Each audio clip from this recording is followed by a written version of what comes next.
लिखा है लिखा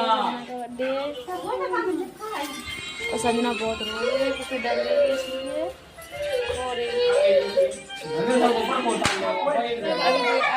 और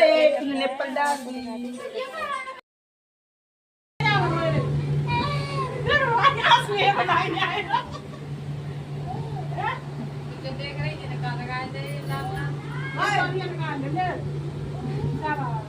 ना